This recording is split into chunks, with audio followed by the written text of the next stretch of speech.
The Dennis Day Show returns to the air at this hour the first week in October. Remember, the Dennis Day Show beginning here October 7th. Presenting Joel McCrea in Tales of the Texas Rangers. On stage tonight, transcribed from Hollywood, another in NBC's parade of exciting half-hour presentations.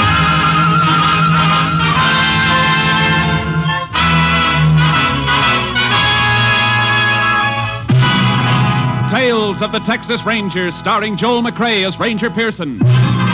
Texas, more than 260,000 square miles. And 50 men who make up the most famous and oldest law enforcement body in North America.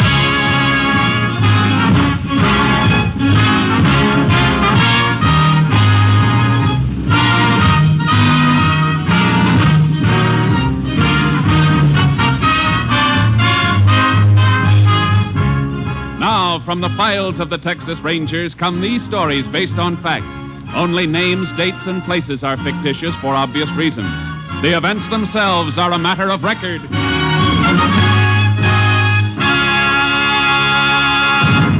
Tonight's case, play for keeps.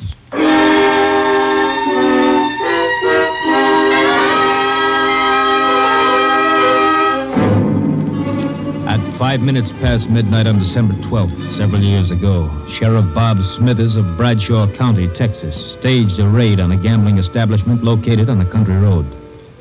But there were no patrons in the house, and the sheriff's face grew dark red as he and the local constable failed to find any evidence.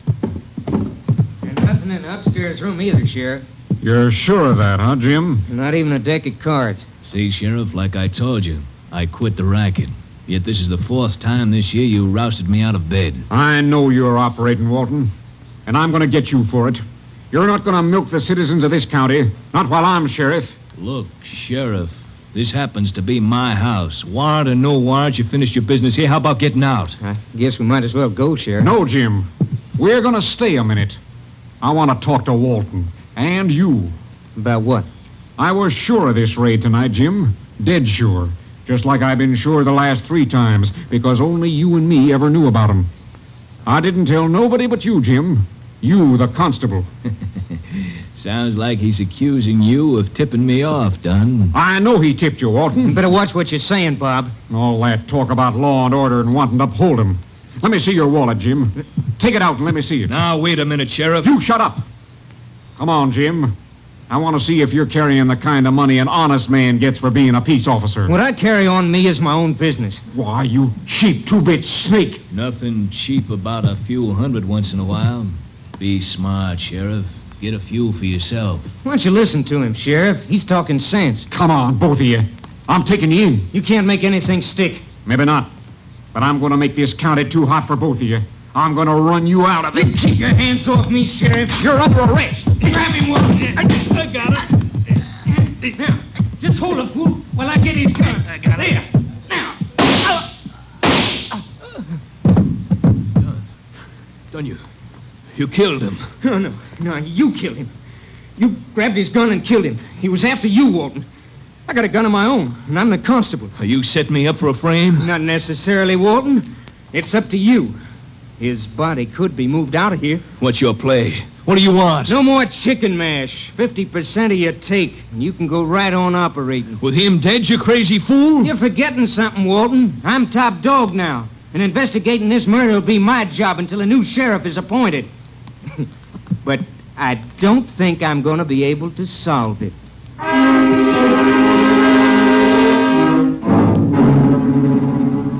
The body of Sheriff Smithers was found the next morning, dumped in a ditch by the side of an old wagon road. During the next few days, Constable Jim Dunn conducted a seemingly honest but fruitless investigation, even following the efficient peace officer's routine of making use of the state lab facilities at Austin. But citizens of Bradshaw were not satisfied, nor was the editor of the Bradshaw Times. Clippings of his editorials were on file with Captain Stinson of the Texas Rangers, and the captain sent for Ranger Jayce Pearson. Want to see me, Captain? Yeah, Jayce, sit down. There's no acting sheriff appointed by the court of Bradshaw County here, Jayce. I think you better take over. About the killing of Sheriff Smithers? Mm-hmm. I'd like to. I knew Smithers. See, that's right. You worked with him about 5 years ago. When he first took office, cleaned that county up in 3 months and cleaned it good. Well, it doesn't look like it stayed clean, Jayce. Not according to this editorial clipping from the Bradshaw Times. I've read it. It's going to be a tough one, Jayce. No clue to the killer, and the trail has had a couple of days to cool off. Well, and I better get going before it gets any cooler. You'll hear from me. Jayce, Yeah, Captain? I just want to remind you, whoever did it doesn't hesitate to kill a man wearing a badge.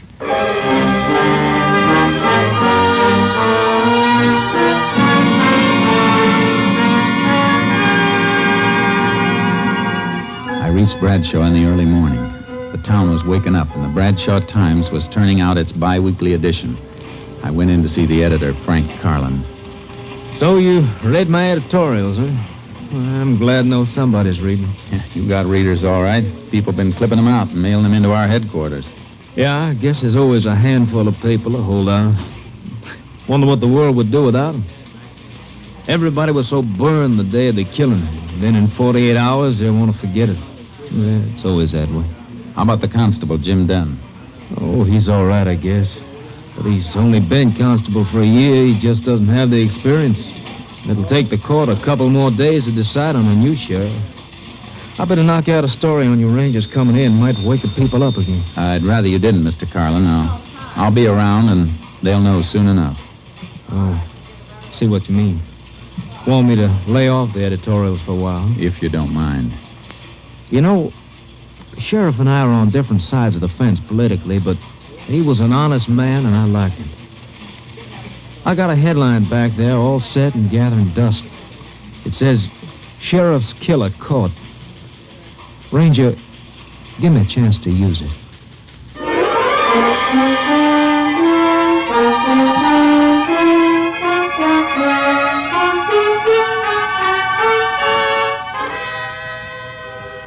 I found a place to park my horse trailer and put charcoal in a pasture.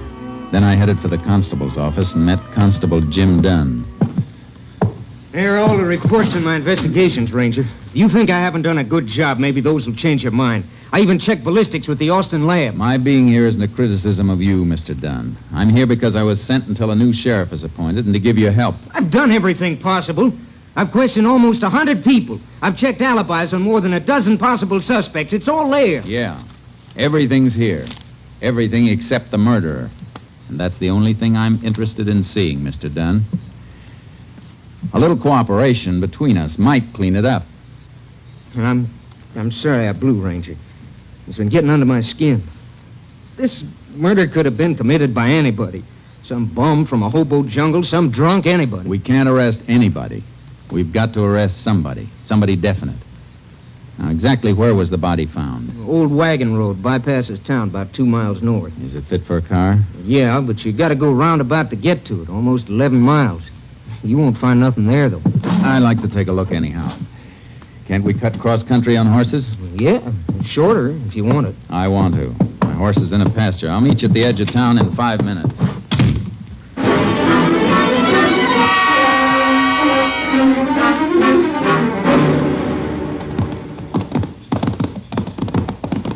The body was found just a little further on. You can see the road now. Not much of a road left. No use for it anymore. Sheriff must have had some reason for using it if he came way out here. Here we are. Oh, boy. Oh, charcoal. Oh, boy. The sheriff's car was found right over here by the side of the road. Where was he? Lying right beside it. Been dead about 7-8 hours when he was found. Who found him? Cowpoke looking for some strays. That's lucky. Otherwise, the body might have been here for a few days or even weeks before somebody came across it. Yeah. You get pictures of the position of the car and the body? Of course I did. Anything else? Yeah, any exhibits, casts of footprints, anything like that? No. When I got the call, I brought a bunch of men out with me. I was excited, and I didn't think to stop them from tramping around. I can see why you'd be upset. Well, if there was anything to find, it's a cinch it isn't here now. Weather would have wiped it out if your men hadn't. You want to go back to town? Yeah. I want to look at the car. Get up, boy. Get up. Get up.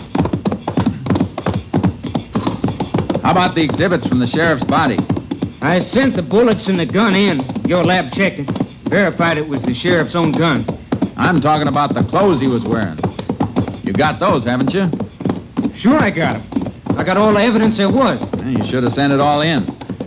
I want to look at that stuff, too. Well, let's step it up. Come on, Charlie. Yeah.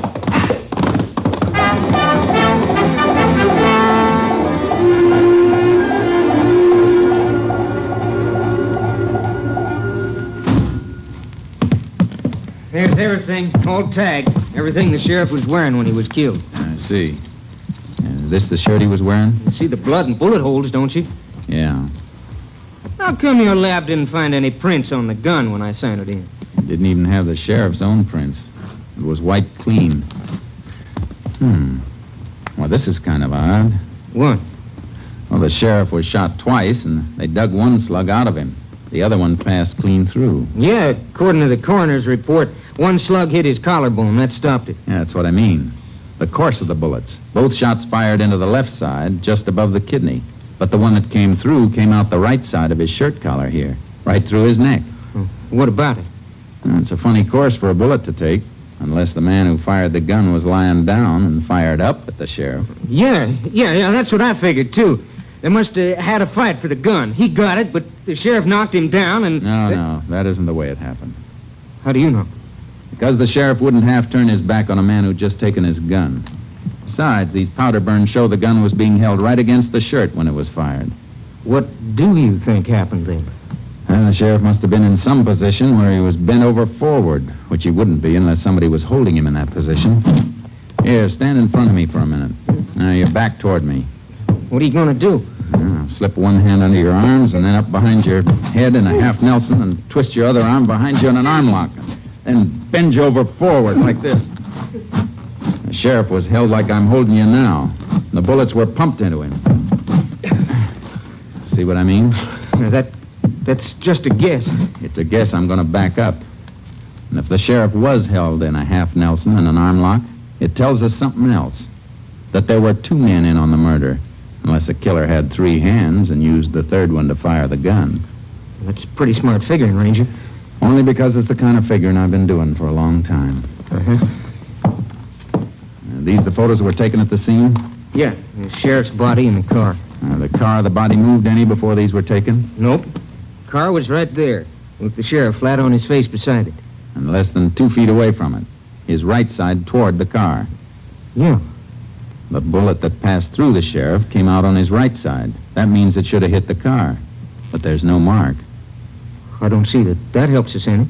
It helps plenty, Dunn. It tells us the sheriff wasn't killed out there. He was killed someplace else and brought out there.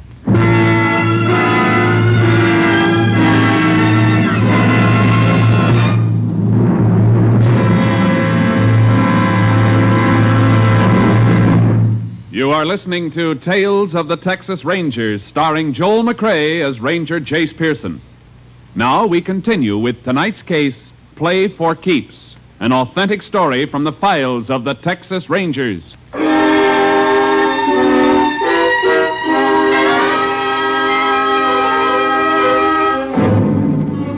I knew that Sheriff Smithers had been killed by two men, that his body had been moved after the killing, but it wasn't nearly enough. It was evening before I figured out my next move, a move I didn't like to make.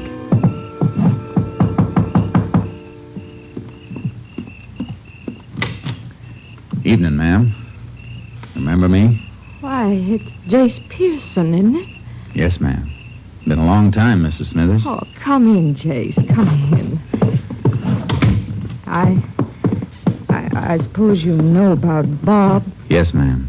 And that's why I'm down here. I came by to pay my respects. Funny thing. First time Bob brought you through that door, I never reckoned you might be back someday, looking for a man who killed him. I wish it could have been for another reason, ma'am. But Bob kept things working so well here, there seldom was any reason for a ranger to come visiting in Bradshaw County. I know how you fellas keep working along. Can I offer you a bite to eat? Please, Jayce. Well, that'd be real fine, Miss Smithers. I knew it might help her and me if she could keep a little busy with her hands, doing woman things in the kitchen. And I tried to eat, but kept remembering the man who'd sat across this same table from me 5 years before. Big, honest, stubborn, and unafraid. It's mighty nice of you to stop by, Jayce. Bob would have been happy to see us sitting here again. He always said a man with a good appetite was right with the world. Ma'am, I guess Jim Dunn has already asked you, but do you have any ideas about who might have killed Bob? Oh, no. Everything went so well for a few years. All I know is that last year or so, Bob was upset about gambling. He after anybody in particular? A man named Walton, Lou Walton, has a big house on the South Road out of town. Bob always says it was a gambling house, but he could never catch Walton. You mean he raided the place? A couple of times. Last time was the night he was killed. Dunn didn't tell me about that. Bob was killed after he left there. Walton's, I mean. Dunn said they didn't find anything, so Bob started back for town. But he never got home. Mrs. Smithers, I have to ask a favor. A favor I don't like to ask. I want to help, Jayce, every way I can. I want your permission to have Bob's body exhumed for further examination. Is it necessary? I'm not satisfied with the examination that was made here. All right, Jayce. I'd like to have a more thorough examination made for headquarters. I'm sending them the clothes Bob was wearing for lab check, and I don't want anybody to know about it for now. All right. You're going to get him, aren't you, Jayce? I'm going to try awful hard, ma'am.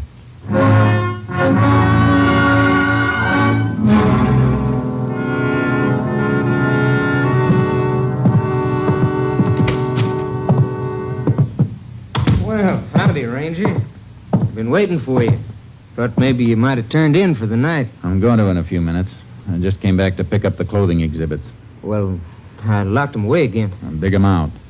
I want to send them on to Camp Mabry for lab tests. Well, all right. I'll give you a receipt for them. Okay. Don, Yeah? in those reports of yours, I didn't see any mention of a man named Lou Walton. Why should there be? I understand that Walton's a gambler and that you helped Smithers raid his place the night Smithers was killed. Now, here are the exhibits. You're thinking way out of line on Walton. His alibi's airtight. According to who? According to me, I was with him all night after Smithers left the place. You didn't come back to town with the sheriff? No, I stayed at Walton's Why? because the sheriff asked me to stay there. We didn't find anything, but the sheriff figured if I hung around, somebody might show up or call up looking for a game. And I'd be able to get him some evidence. Anything else you want to know? No. I guess that lets Walton out. I'll take these things. Sure, go ahead. See you tomorrow, Don.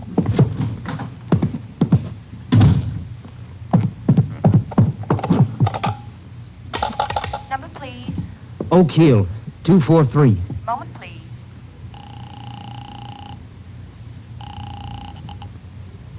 Hello? Walton, done.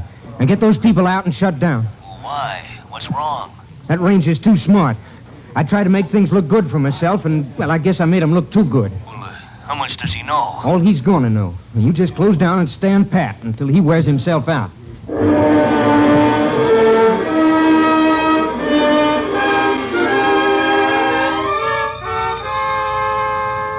The sheriff's body was dug up and the examiner's report sent on to Austin. Headquarters also had the exhibits I'd gotten from Dunn.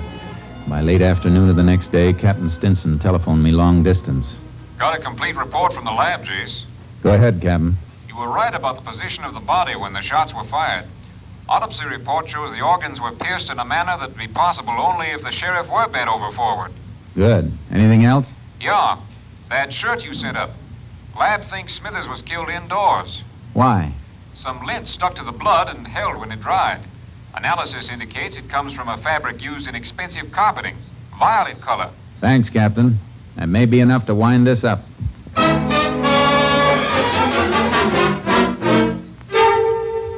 Then you're convinced that Walton was running a gambling joint, Mr. Carlin. Was and is. I'd swear to it. But nobody's been able to prove it. You know how suckers are. They lose their shirts and keep their mouths shut.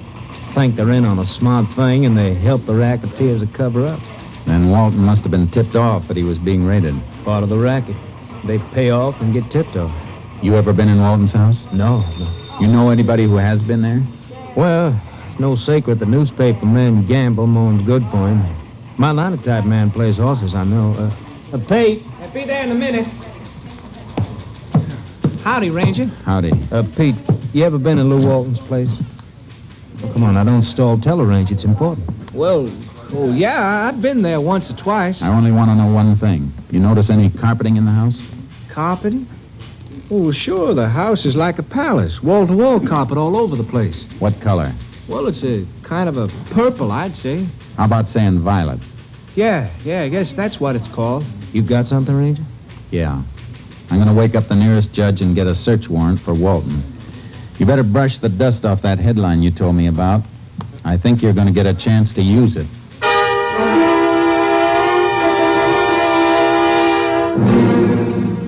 I was wondering when you get around to me, Ranger. Seems like everybody who wears a badge just loves to poke his nose into my life. I wouldn't worry about your nose, Walton. If you want to be smart, watch out for your mouth. I didn't mean anything, Ranger. Just that a man ought to have a little privacy. And you love the death cells at Huntsville. They're real private. Well, I always cooperated. The constable, Jim Dunn, he'll tell you that. I'll bet he would. Nice carpeting you got here. I like the color. Yeah, let me get you a drink or something, Ranger. All good stuff. I don't have anything but the best. You know the old saying, the best is none too good. Walton, there's been a strong cleaning fluid used on a piece of this rug. And one spot faded just a little. Well, I spilled some wine. I had a party one night. The night the Sheriff Smithers was here last? No, before that. Oh, that's right. I forgot. Nobody was here the night Smithers came. No, nobody. The constable, he stayed. Stayed most of the night after the sheriff left. Yeah, so he told me. Let me show you the rest of the house. Upstairs. No, thanks. I just want to look at the walls in this room. Sure pretty. You know, at Huntsville, they don't have pretty walls like these. Just cold concrete and steel bars. What do you keep talking about Huntsville? I'll tell you as soon as I stand up on this chair and rip off this new piece of wallpaper. Don't. You have no right to. Just looking for this small bullet hole, papered over. Of course, you know that one bullet went right through the sheriff. The hole was repapered because a heavy picture fell. The nail made the hole. .38 caliber nail? I'm gonna have this rug ripped up and sent to my lab, Walton. No cleaning fluid made will wipe out all of a blood trace. Even a drop is enough to hang you. I didn't do it, I tell you. Dunn shot him. Huh? It was Dunn. Dunn shot him. Hold your wrists out. You'll never get those on me. You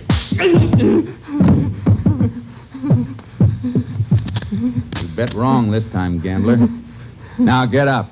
I'm taking you in.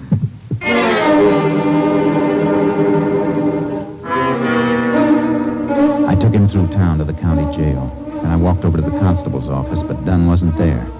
I had to find him quick before he knew I had Walt. I headed back for the jail, and as I turned into the street, I saw something move in the shadows.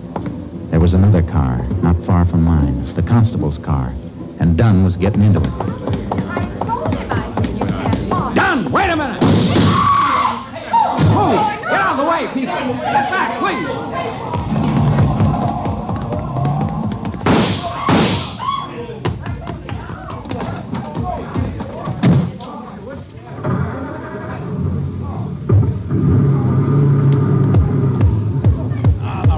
Punctured my tires.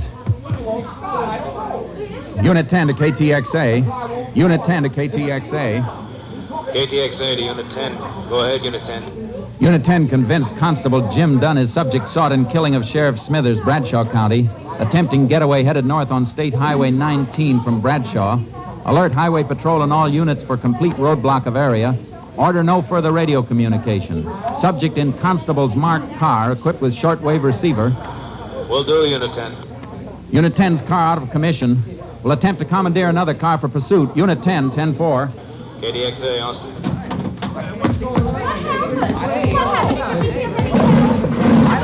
the way, please. Step back, please. Step back. Come on, Charcoal. Let's hope Dunn heard that call. Come on, get up. Get up! Get up, Charcoal! Come on!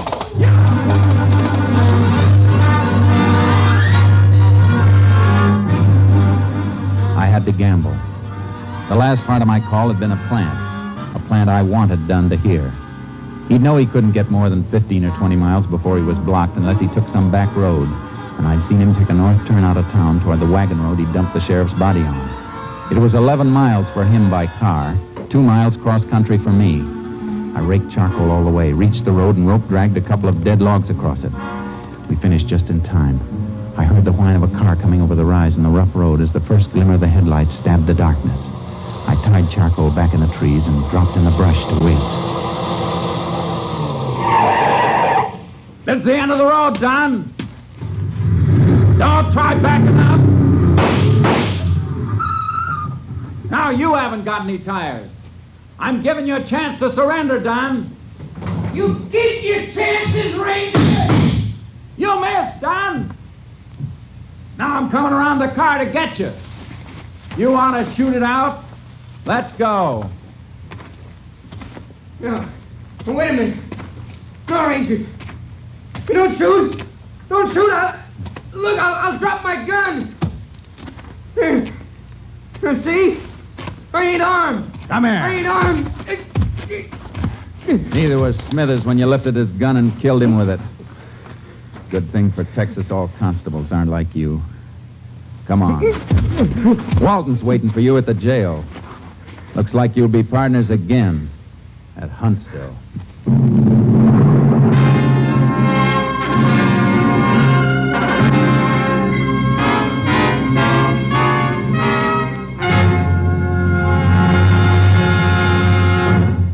The following week, the headlines of the Bradshaw Times read, Sheriff Killers Caught.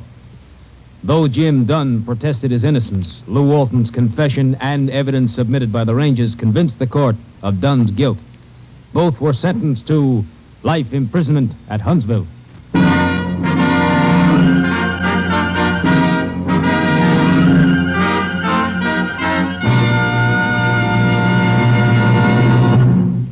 This is Joel McCrea. In the 125 years since their organization was founded, the Texas Rangers have written many new pages into the history of law enforcement. With only a handful of men in a vast territory, they have never failed to live up to their slogan, first to advance, never retreat. That is the creed a Ranger follows. And they have a belief that was impressed on me by one of their officers, a belief that often brings them victory over tremendous odds. In the words of the Texas Rangers, a man who is wrong can't stand up to a man who is right and keep on coming. Next week, we'll bring you another exciting case taken from the files of the Texas Rangers. Hope you'll be listening. Good night. Next week, Joel McCrea in another authentic reenactment of a case from the files of the Texas Rangers.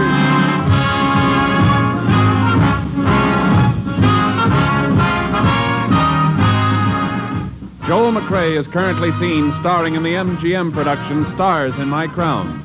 This story was transcribed and adapted by Joel Murcott, and the program was produced and directed by Stacy Keach. This is Hal Gibney speaking.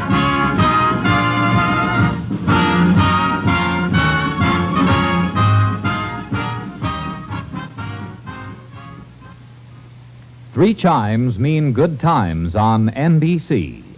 In just 5 weeks, Dennis Day and Judy Canova bring back their two delightful programs in an hour of fun for all on Saturday nights. This weekend, 400 Americans have a holiday date with death. Stay off the list. Be careful. This is NBC, the National Broadcasting Company.